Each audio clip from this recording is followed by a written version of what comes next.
tarde, boa tarde, boa tarde. E aí, meus queridos alunos? Boa tarde ao nosso diretor de imagem, Josiel. Boa tarde à nossa professora assistente, Sandra Mota. Boa tarde a todos os professores mediadores que já estão aí, né? Se não chegaram, estão chegando bem aos pouquinhos, né? Para acompanhar a nossa aula aqui de educação tecnológica e midiática, né? Hoje nós vamos ver somente alguns assuntos, alguns temas, uma revisãozinha, né, do que a gente já vem vendo sempre desde o início desse módulo 1, tá? Beleza? Então vamos começar a nossa aula, a nossa revisão, tá? Revisão das principais temáticas discutidas, né? Olha só. Objetivo: revisar as principais temáticas discutidas para consolidar a aprendizagem e revisar aulas anteriores, né? Bom, e a gente vai começar com um tema, né, importantíssimo, não só para vocês, alunos do curso técnico em serviços jurídicos, né? Quando a gente fala de educação tecnológica e midiática, a gente lembra de quê? De tecnologia, né? O uso dessas tecnologias para o nosso aprendizado, né, que vem crescendo. A gente viu em outras aulas que vem evoluindo, vem crescendo, vem se desenvolvendo, e a gente tem que fazer o quê? A gente tem que acompanhar, não é verdade? Essa evolução. Então, vamos ver a importância da tecnologia, que é o uso de tecnologias na gestão de qualidade, tá? É muito comum que na fase de implementação de um sistema de gestão, olha só, fase de implementação de um sistema de gestão, ou seja, a fase onde a gente vai implementar esse sistema de gestão, tá? A organização não saiba por onde começar. É comum, isso é natural. Não saber por onde começar quando vai implantar um sistema de gestão ou uma ferramenta de gestão de qualidade, né? Não sabe por onde começar, mas o que nós aprendemos aqui nessa disciplina é o seguinte, não só nessa disciplina, mas em outras disciplinas que a gente teve nesse curso, né? Que o importante é o quê? Capacitar o colaborador. Imagine aí vocês, técnicos em serviços jurídicos, futuros técnicos em serviços jurídicos, já trabalhando em uma organização, já trabalhando em uma empresa, e simplesmente vocês começam a saber, a ter informação, tá, dos chefes, dos líderes, dos gestores da organização, da direção, que vão implementar algum sistema de gestão. De imediato, a gente se assusta. O que será isso? Como será? Que sistema de gestão? Né? Que ferramenta a gente vai utilizar? Vão capacitar, vão treinar os colaboradores? É obrigação da organização treinar, tá? Quando a empresa passa a contar com uma aplicação, tudo se torna mais simples. Afinal, o programa funciona não só para centralizar o sistema de gestão de qualidade, mas oferece o passo a passo que deve ser seguido, ou seja, vai nortear os trabalhos do início ao fim, tá? E a importância da tecnologia ainda nesse cenário, imagine um cenário comum em que os colaboradores envolvidos na gestão de qualidade estão lidando não só com as suas próprias responsabilidades, tá? E rotinas na empresa, mas também com a leitura e compreensão da norma, elaboração dos documentos e implementação do sistema. Ora, antes de implementar, a gente tem que conhecer o que a gente vai implementar, o que a gente vai adotar, que política é essa, que sistema é esse, que gestão é essa que nós vamos implementar. Então, primeiro a gente tem que ter o conhecimento, com a leitura, a gente tem que ler, tem que conhecer, tem que compreender as normas. É como se fosse aplicar um código de ética, o projeto, a política do compliance, por exemplo, está no sistema de gestão de qualidade. Então, nós temos que compreender como funciona, tá? Depois, vamos elaborar documentos e depois implementar o sistema de gestão, tá?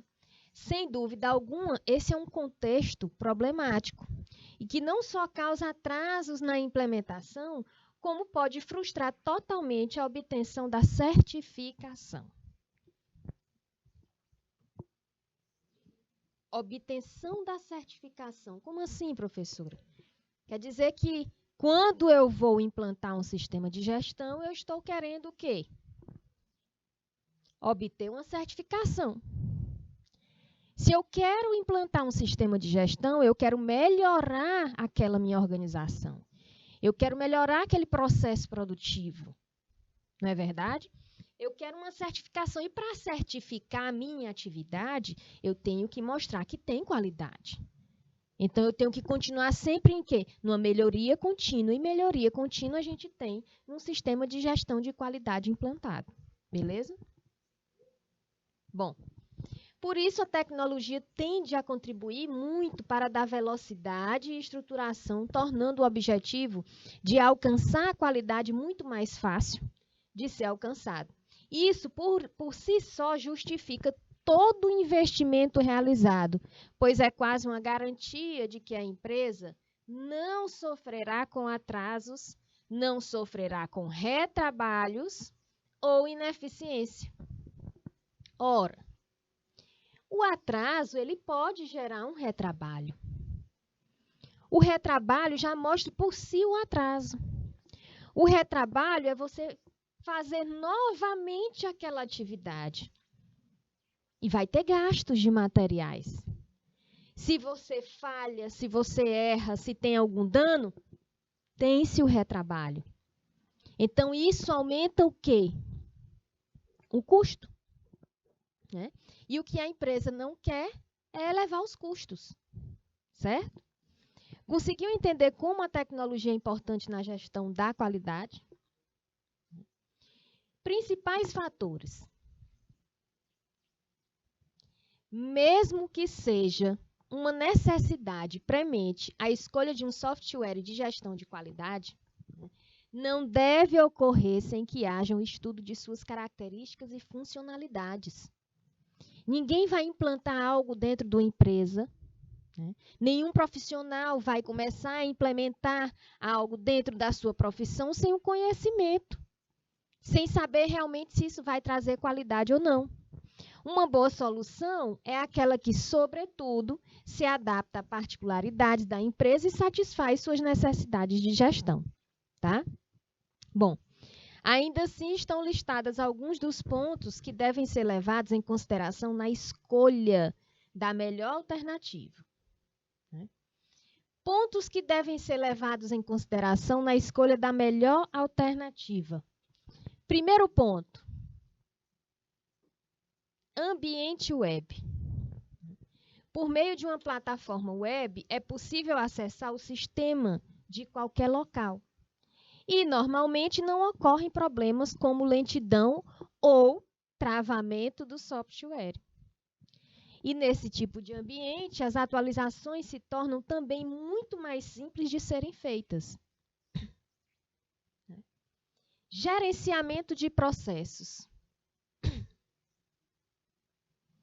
Uma abordagem por gerenciamento de processos de negócio torna a gestão qualidade interativa, facilitando não só a organização de todos os processos de trabalho, como também a compreensão e integração dos envolvidos na qualidade. Integração é outro ponto que deve ser levado em consideração na escolha da melhor alternativa. Tá? Um bom software de gestão da qualidade permite a integração com outras plataformas sem a necessidade de customização especial, como, por exemplo, permitindo a comunicação com o sistema ERP. Tá? Bom, e o que é o sistema ERP? Significa Sistema de Gestão Empresarial. Um ERP, que é um sistema de gestão empresarial, é um software que permite a um empresário gerenciar todas as áreas de sua empresa de forma integrada e em uma única plataforma.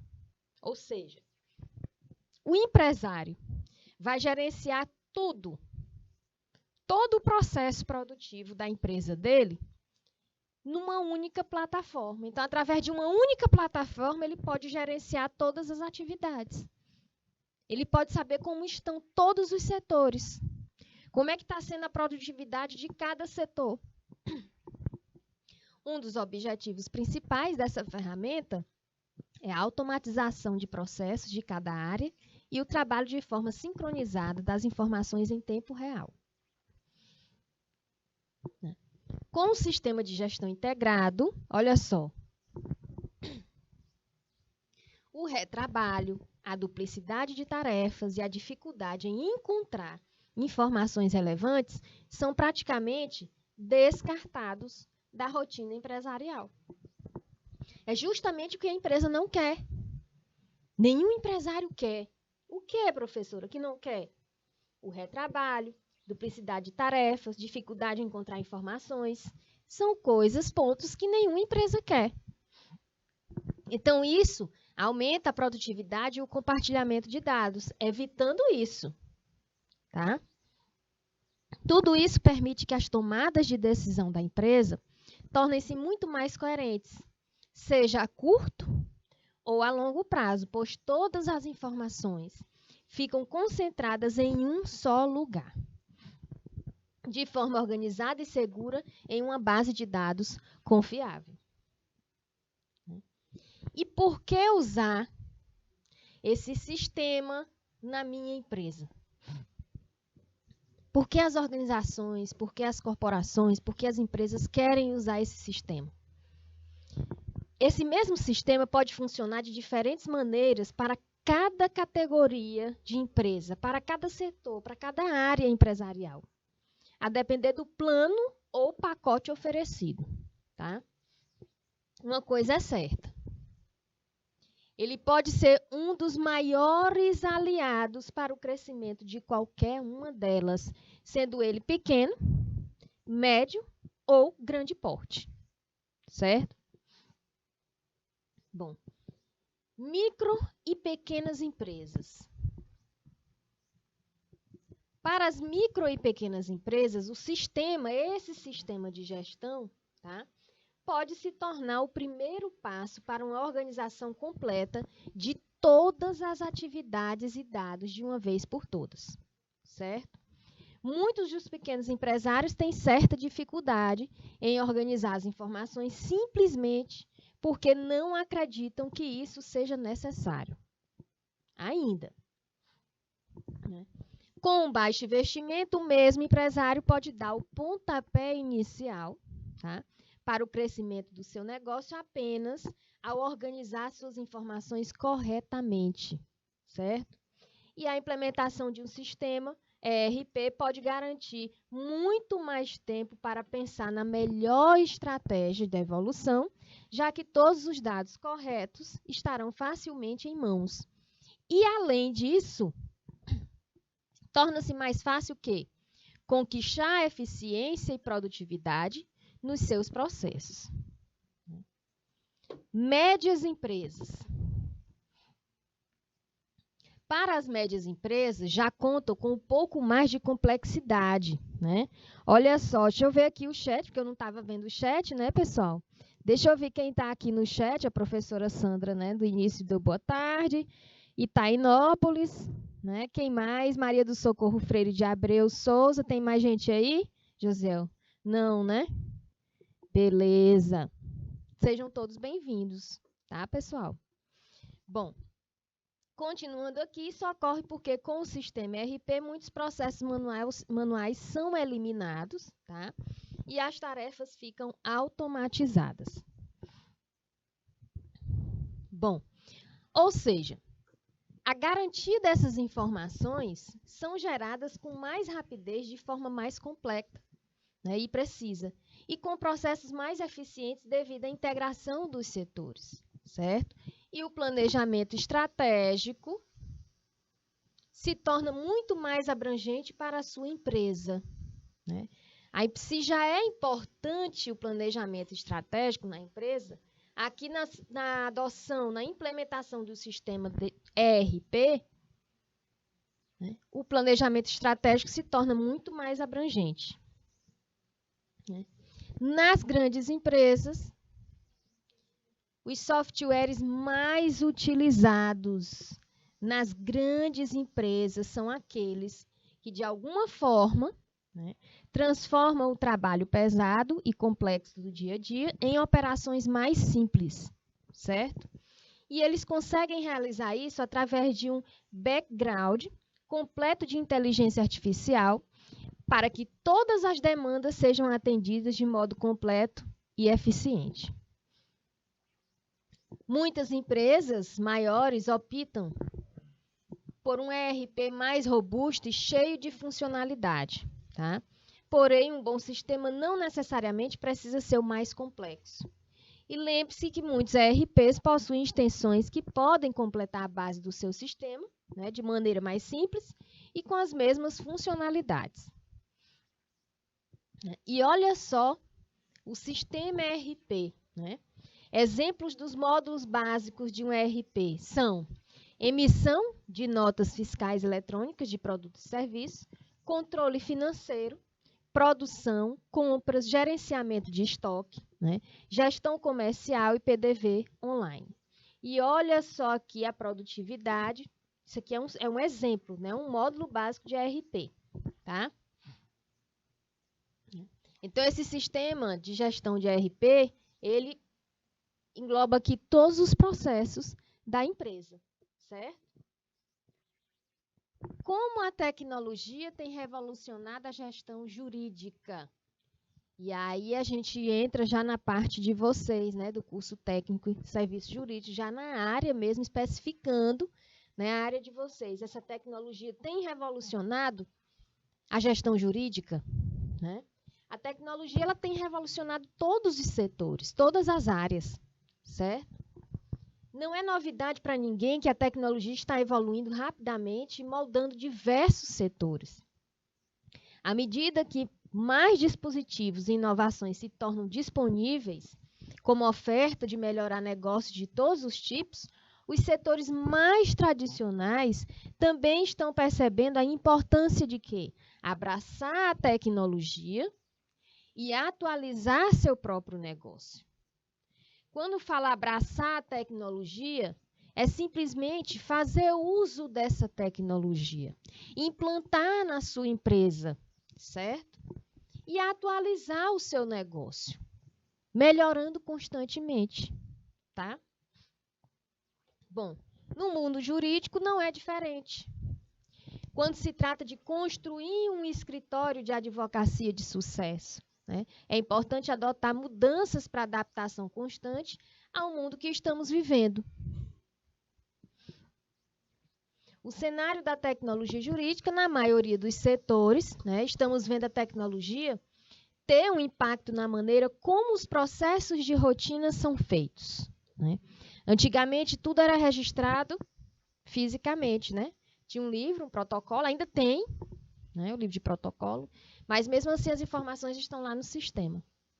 No jurídico, a revisão automática de documentos, a busca e o cadastro automático de processos são realidades que, inclusive, estão tornando o setor muito mais competitivo.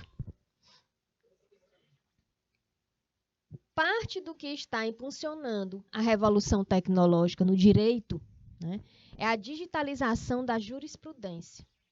No ano passado, né, a Harvard Law School anunciou a conclusão do seu, né, projeto de acesso à jurisprudência, no qual toda a biblioteca de jurisprudência de Harvard foi digitalizada. Imagina aí, né? Toda a biblioteca foi digitalizada, digitalizando 334 anos de história jurídica. Gente, é muita coisa. 334 anos de história jurídica. Imagina aí a quantidade, né, de informações, de fontes que essa biblioteca possui. São muitos anos, são muitas informações. Então, imagina aí digitalizar tudo, tudo. Processos, livros, documentos, né? O projeto CAP torna decisões estaduais e federais facilmente acessíveis a advogados em todo o país, né? Quem quiser conferir o artigo, como a tecnologia jurídica é a realidade nos Estados Unidos, certo? Está aqui a fonte, ó. Bom, E esse cenário da tecnologia jurídica no Brasil? Né? No Brasil, o caminho tem sido o mesmo. Né? Digitalizar documentos, digitalizar processos. Né? Fica até mais fácil. Você chega lá no fórum, né, no tribunal, e simplesmente, quem é que está? Bocaina, boa tarde, tivemos um problema nos aparelhos aqui, mas já está tudo resolvido, desculpem o atraso. Não tem problema, sejam bem-vindos, tá? Bocaina já que está chegando agora, que a gente já está fazendo uma revisãozinha de alguns assuntos, de alguns temas abordados durante todo esse tempo na disciplina de Educação Tecnológica e Midiática, certo? Bom, então imagine aí no Brasil, como os Estados Unidos, a gente deu o exemplo da biblioteca em Harvard, 334 anos, né, de documentação jurídica, tudo isso foi digitalizado. No Brasil também tem sido o mesmo caminho, digitalizar, né? Então fica mais fácil, você chega lá no tribunal ou chega lá no fórum, né? Você dá seu nome, sua identidade, a pessoa vai procurar lá o profissional responsável. Muitas vezes é um técnico de serviços jurídicos que está ali na recepção atendendo o público. Então, ele vai fazer o quê? Ele vai pegar seu nome, sua identidade, vai digitar lá, tá? No programa, e vai aparecer algum processo se tiver no seu nome, certo? E ele vai dar todo o andamento, todo o trâmite daquele processo, ele vai imprimir e dizer como é que está o trâmite do seu processo. Bom, a verdade é que os advogados também precisam ceder não só para seu bem próprio, mas para facilitar o processo ao seu cliente. Tá? Além do mais, o fato de que profissionais jurídicos têm baixa tolerância a falhas e o esquecimento de um prazo, olha só, esquecer um prazo pode colocar todo o processo a perder. E coloca. Né? Imagina aí um profissional perder um prazo, esquecer. Né? Bota o processo, bota a profissão dele naquele momento a perder. É um fator crucial para entregar o trabalho ao processo tecnológico e seguro. Tá? Bom, como a tecnologia tem ajudado os serviços jurídicos a serem executados com mais eficiência? Nós sabemos que a tecnologia ela tem ajudado todo e qualquer tipo de serviço. Né? Nós sabemos que essa tecnologia ela está evoluindo cada vez mais e vem evoluindo, e a gente viu isso no início da pandemia. Então, ela está ajudando em todos os tipos de serviço, em todas as áreas. Certo? Não se trata apenas de economizar tempo e trabalho de um advogado. Não é só economizar tempo e trabalho, né? Mas também fornecer ferramentas incrivelmente poderosas para aumentar sua eficiência e valor para os clientes. Tá? Bom, além de aumentar a produtividade dos profissionais, que possuem muita demanda agora, né, podem se concentrar em atividades de maior valor, também diminuindo a possibilidade de erros manuais, já que a maioria dos softwares de gerenciamento são altamente seguros. Bom, e em resumo, tá? A tecnologia facilita o trabalho dos advogados e melhora a acessibilidade e a qualidade dos serviços jurídicos, reduzindo os custos.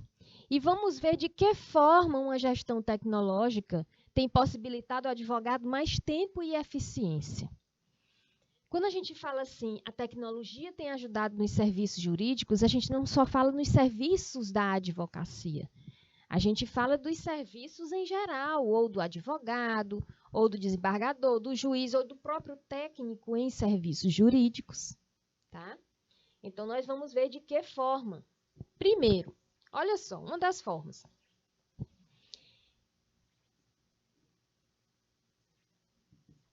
Simplificando as comunicações de advogado e cliente.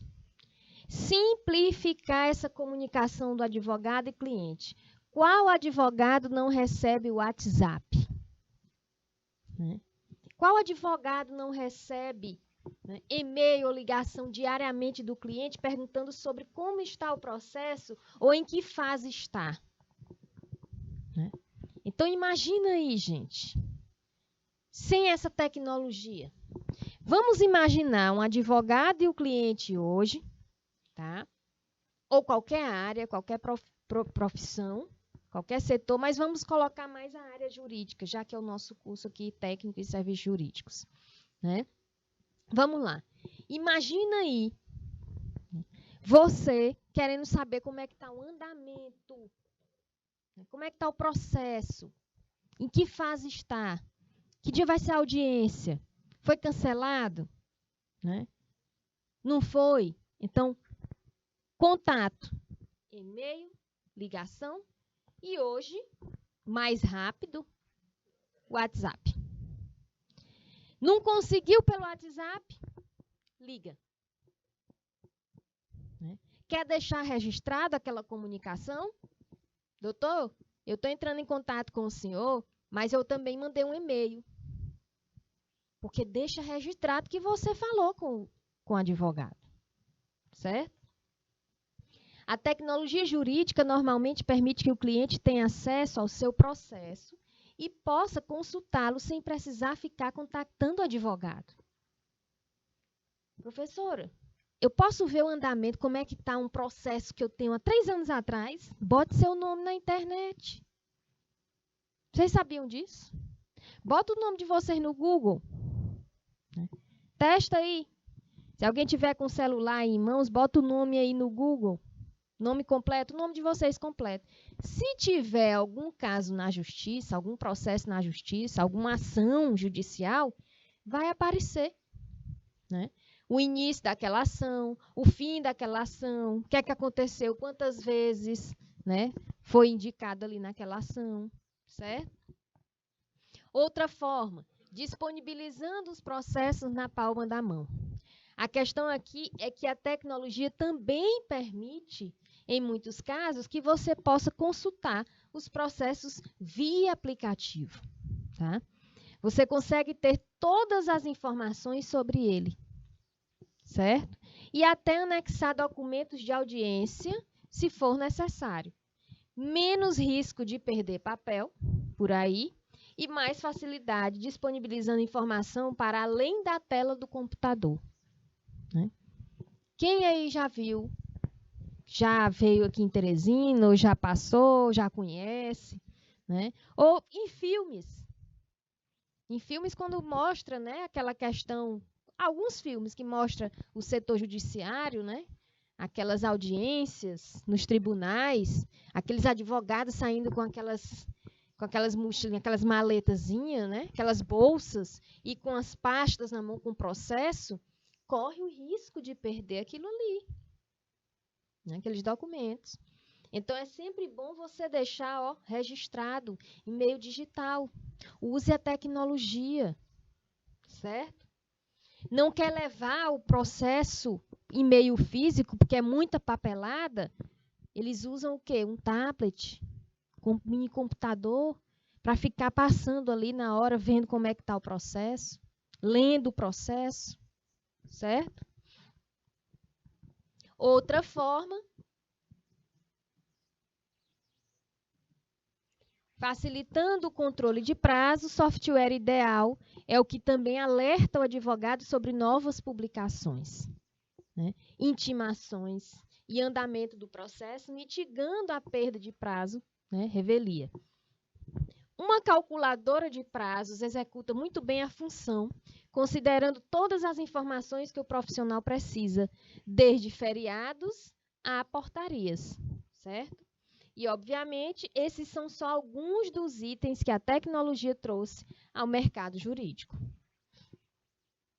Bom, novos softwares, né, plataformas e sistemas de comunicação estão transformando a profissão do advogado. Não só transformando essa profissão, mas assim como todas as outras profissões. Muitos escritórios de advocacia estão adotando a transformação digital. Tá? No entanto, fazer essa transformação requer o quê? O uso da tecnologia correta. A parceria com o provedor de tecnologia ideal, não é qualquer um não, dará à sua organização acesso às ferramentas necessárias. É como as ferramentas de qualidade. Vai implantar, transformar, vai botar uma tecnologia, bote a correta, para atender a sua necessidade.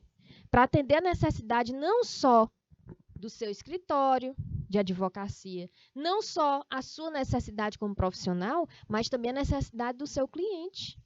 A necessidade do cliente, de quem você está atendendo, da sociedade, da comunidade, certo?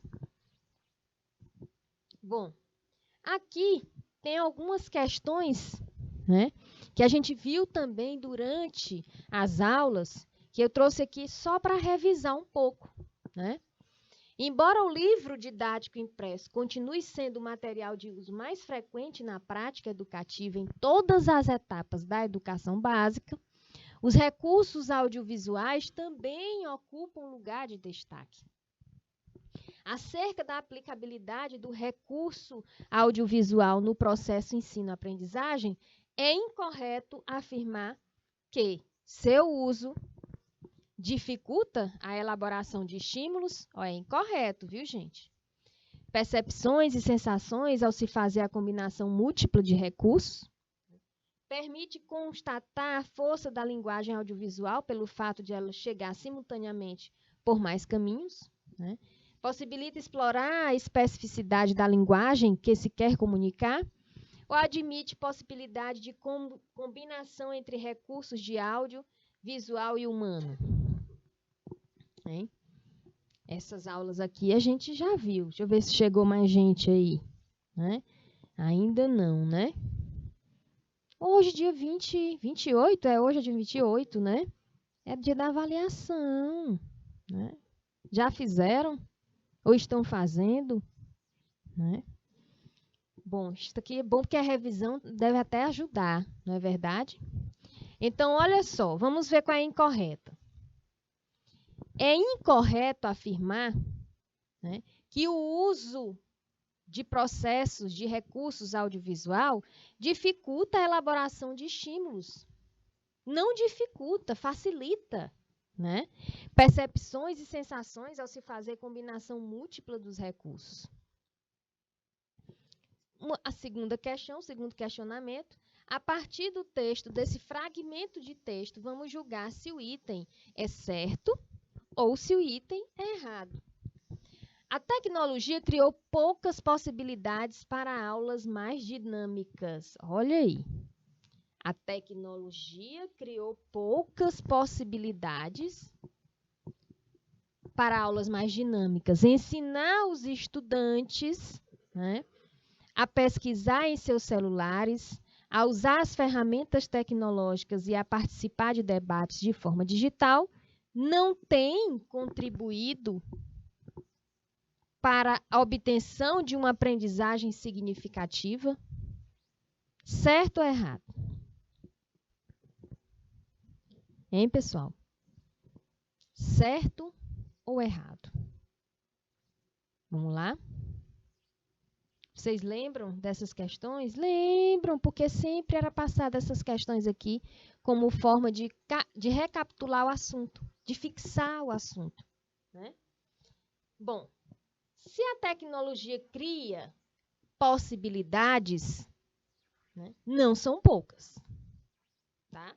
Então, a gente sabe, olha assim, poucas possibilidades, debate de forma digital não tem contribuído para a obtenção de uma aprendizagem significativa, né?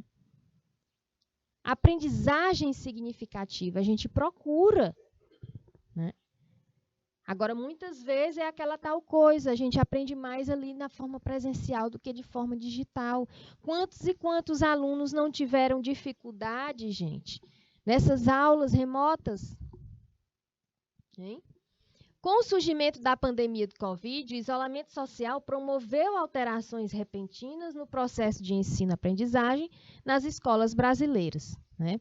Tendo essa situação como referência, julgar o item a seguir.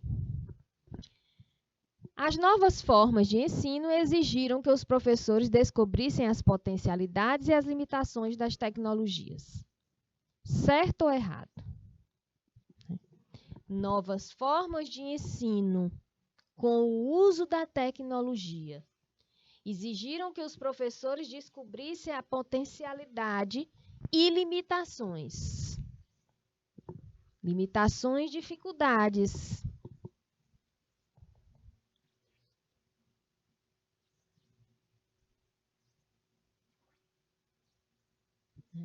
Está certo ou errado? Está certo. Professores tiveram que se adaptar. Professores tiveram que se capacitar, né? Porque tiveram que descobrir o uso dessas tecnologias. Muitos professores, na época da pandemia, quando iniciou, não queriam dar aula de forma remota, né? Olha aí, Pajeú. Olha, gente, eu peço desculpas, por quê? Porque eu estou lendo aqui, ó, do ladinho, tá? Agora que eu estou vendo as respostas aí, Pajeú diz errada, certa, errada, beleza. Todo mundo já está aí, né? Então, teve professores que não se adaptaram com essa questão de dar aula de forma remota. Muitos não sabiam utilizar a tecnologia. Muitos ficavam atrapalhados, né? Não sabia nem acessar o link daquela aula.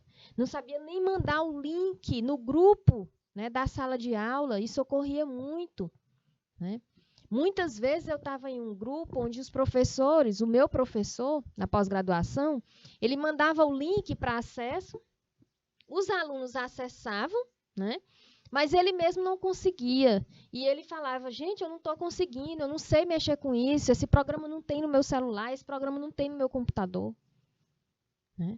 E aí, a aula, né, tinha uma dificuldade, aí a aula às vezes nem era dada, nem era ministrada.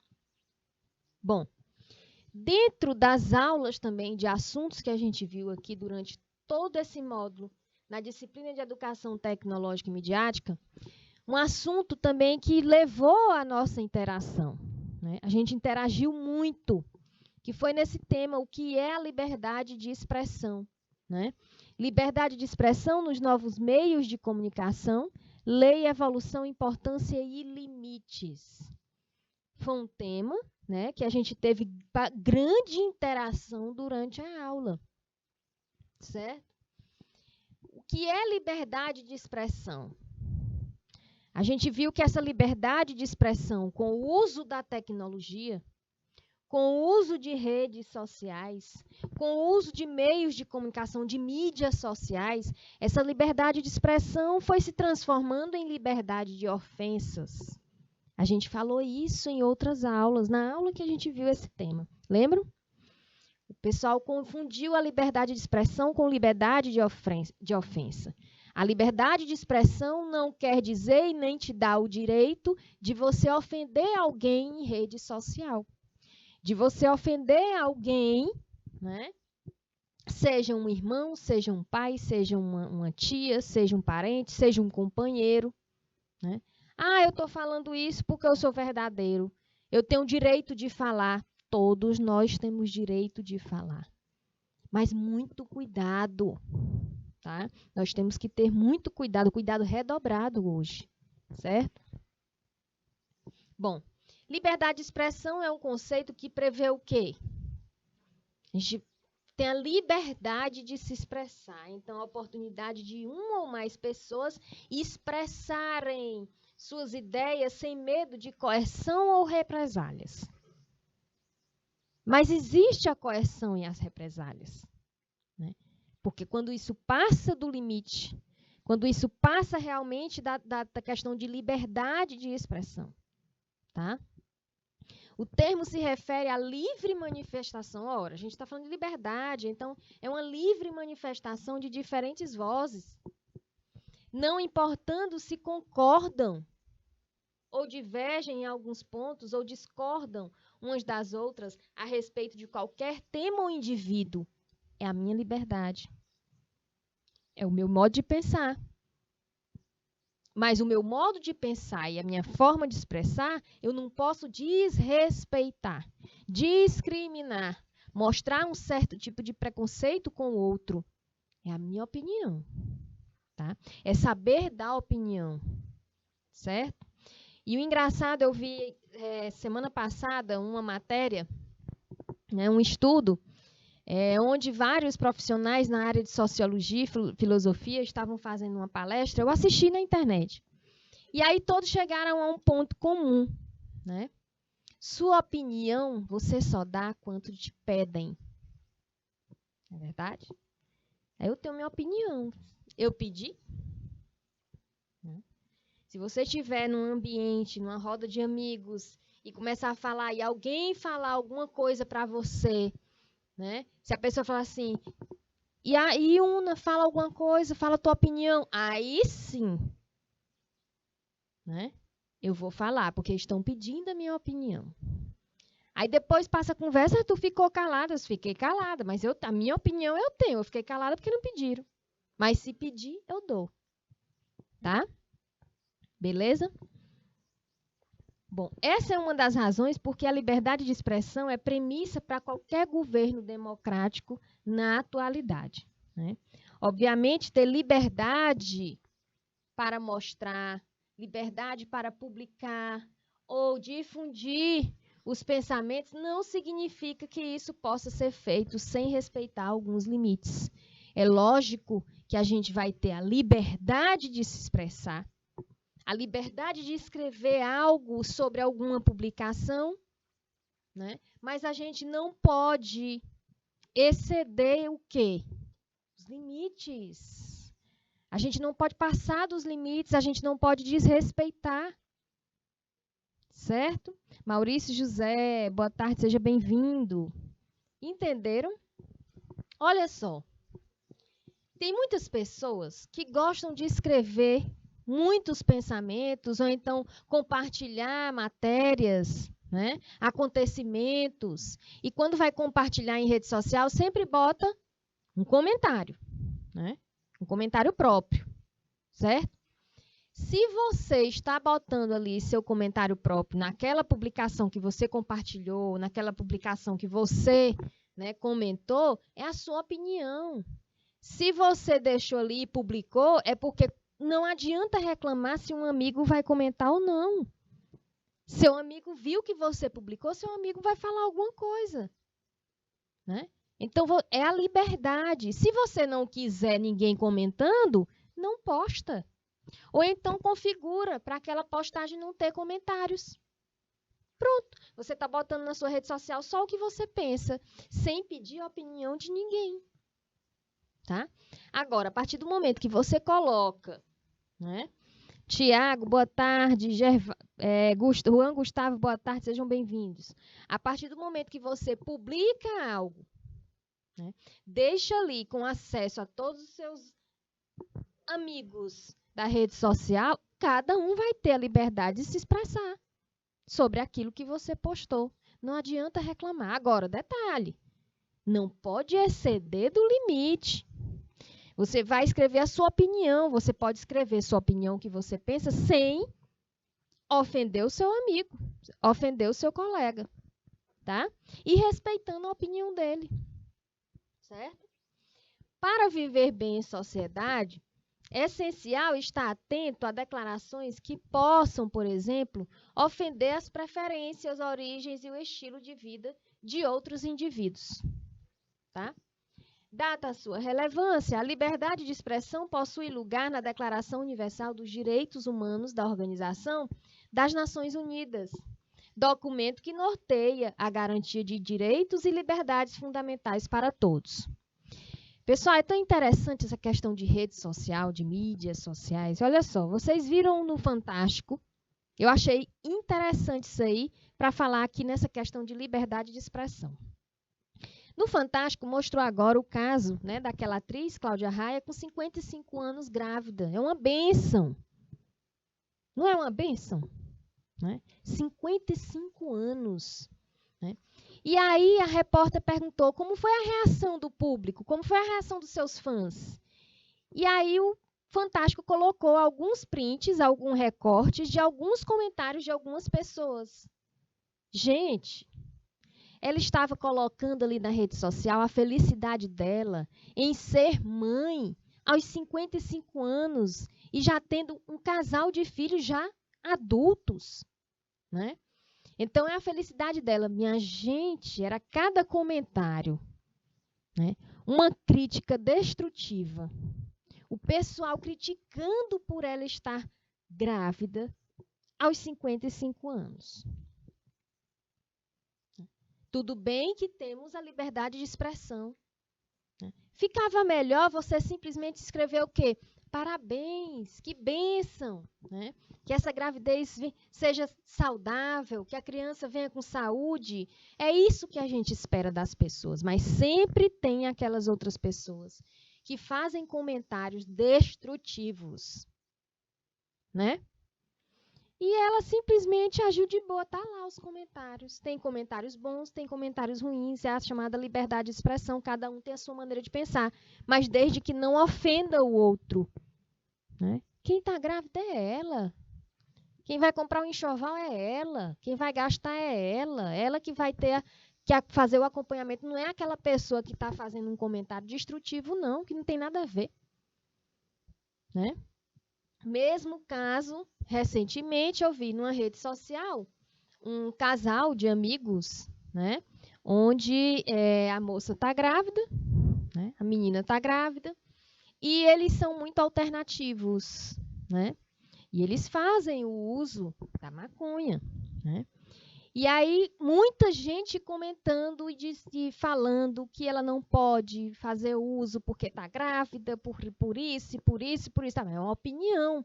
Agora, a partir daquele momento que você dá a sua opinião e ofende, aí você está perdendo seus direitos.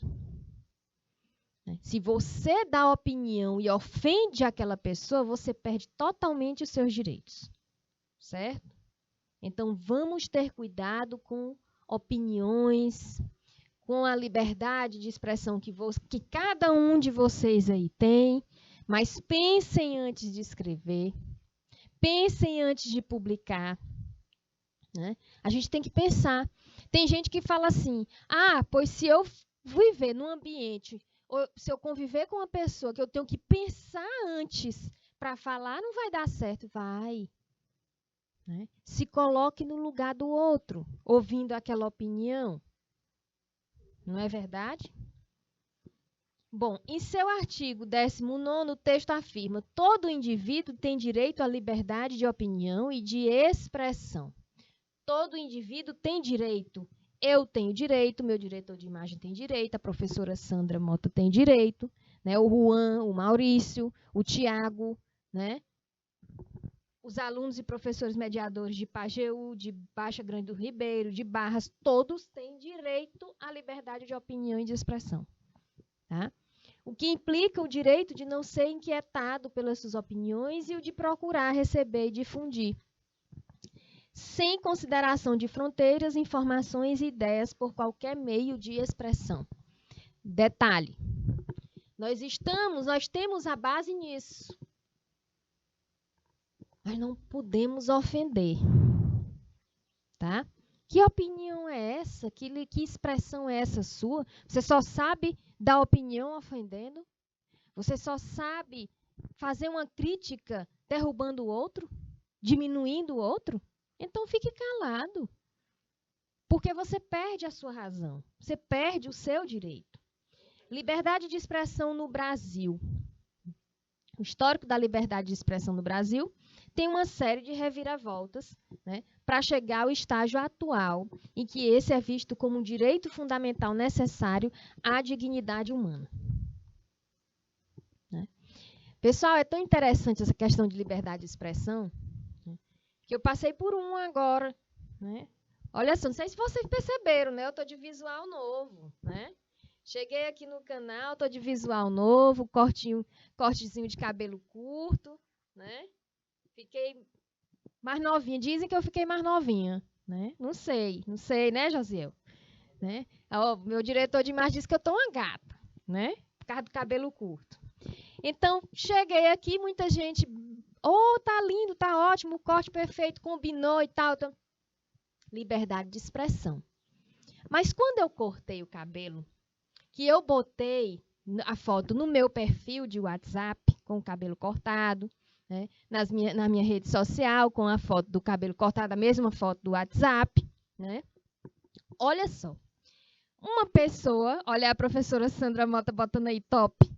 Uma pessoa da minha rede social, do meu convívio, que eu digo assim, do ambiente social, né? Comentou o seguinte: meu Deus, pra quê? Olha só, gente. Acabou com o teu cabelo. Não combinou, não gostei. Olha só. Aí eu, só botei a mãozinha aqui. Aí eu, primeiramente, boa tarde. Educada como eu sou. A pessoa que fala comigo, não é não, José? A pessoa fala comigo e já fala, meu Deus, pra que tu fez isso? Não combinou, não gostei. Primeiramente, boa tarde. Liberdade de expressão, né? A gente está falando. A pessoa tinha toda a liberdade de expressão. Né? Primeiro, de quem é o cabelo? Né, gente? A gente dá vontade de responder isso, né? Mas eu não respondi isso. Né? Olha aí. Mais bonita com respeito. Olha aí. Exatamente. Obrigado, Maurício. Obrigado. Aí eu deu vontade de responder assim, de quem é o cabelo? Né? Quem foi que pagou o corte? Que a gente tem vontade de responder isso, né, não, José? Quem foi que pagou o corte? Né? Então, quem foi que trabalhou para ter o dinheiro ali para pagar o corte? Dá vontade de responder isso, né? Apenas eu respondi assim, primeiramente, boa tarde, né? Obrigada. Se você não gostou, problema. Mas eu gostei. Então, o que importa sou eu, gente. O que importa sou eu. O cabelo é meu. Cortei. Tá calor? Aqui tá calor. Não sei aí no município de vocês. Né? E bom para mim, por quê? Porque na hora do treino, como eu treino, né? E aí na hora do treino botar um kimono, pegava o cabelo, então aqui curtinho tá ótimo, né? Não tem problema de enganchar cabelo no tatame, de ficar cabelo ali quebrado no tatame, não tem problema nenhum, né? E aqui lavou, enxugou, tá ótimo, ótimo, ótimo, não dá trabalho nenhum. Né? Eu estou procurando coisas que não me deem mais muito trabalho, certo? Então, assim, liberdade de expressão, a pessoa tinha todo o direito de falar, mas é a forma como fala, né? Ah, não gostei. Ah, ficou feia. Ah, não sei o quê. Ah, gente, por favor, né? A gente tem que se colocar. Ora, se eu cortei, se a pessoa cortou, é porque quis cortar, né? Bom, a liberdade de expressão no Brasil, enquanto o território nacional tinha como regimes e monarquia o império, o acesso à informação e aos meios de compartilhar qualquer declaração era extremamente restrito e controlado pelo monarca ou imperador. Tá? As mudanças começaram com a proclamação da República em 15 de novembro de 1889, que marcou o fim do governo de Dom Pedro II e o início do presidencialismo no Brasil. Bom, desde então, houve duas constituições que não previam censura, né? Não tinha censura. A primeira Constituição, de 1891, oficializou os instrumentos da nova República, né? Instituindo a forma federativa de Estado e republicana do governo. Conforme relata esse texto, assinado por Helena Daltro, pontual, outras inovações foram: estabelecimento da independência dos poderes. Olha só. Executivo, legislativo e judiciário. Criação do sufrágio com menos restrições, impedindo ainda o voto aos mendigos e analfabetos. Ou seja, mendigo e analfabeto não votavam. Né? Separação entre a igreja e o Estado, não sendo mais assegurada a religião católica o status de religião oficial. Porque antes era junto a igreja e o Estado. Por isso tinha o status de religião oficial, o catolicismo. Quando houve a separação entre igreja e Estado, não era mais assegurada o catolicismo como status de religião oficial. Não era oficial. Por isso, surgiram outras coisas, outras doutrinas, outras religiões. A pessoa tinha liberdade de escolher. Tinha liberdade de expressão de dizer, eu não quero seguir o catolicismo. Muitos dessa época, quando houve a separação, se encontraram. Opa, houve a separação, agora sim, eu não vou seguir, né, o catolicismo. Eu vou procurar algo que eu me sinta bem. Eu tenho esse direito, certo? Instituição do habeas corpus, garantia concedida sempre que alguém estiver sofrendo ou ameaçado de sofrer violência ou coação em seu direito de locomoção e vir permanecer por ilegalidade ou abuso de poder. Né? E isso da primeira Constituição. Né? A segunda foi aprovada em 1934, sob o comando de Getúlio Vargas, incorporando seus ideais de cultura trabalhista. Tá? Criação da justiça eleitoral. Isso na segunda Constituição, com Getúlio Vargas. Criação também da justiça do trabalho e das leis trabalhistas são suas principais características. Ou seja, as principais características dessa segunda Constituição foi justiça eleitoral, justiça de trabalho e as leis trabalhistas foram as principais características. Foi nessa época, por exemplo, que os trabalhadores passaram a desfrutar o quê? Jornada de trabalho de 8 horas diárias, repouso semanal e férias remuneradas. Isso na segunda Constituição, com Getúlio Vargas. E já já a gente volta para dar continuidade à nossa aula.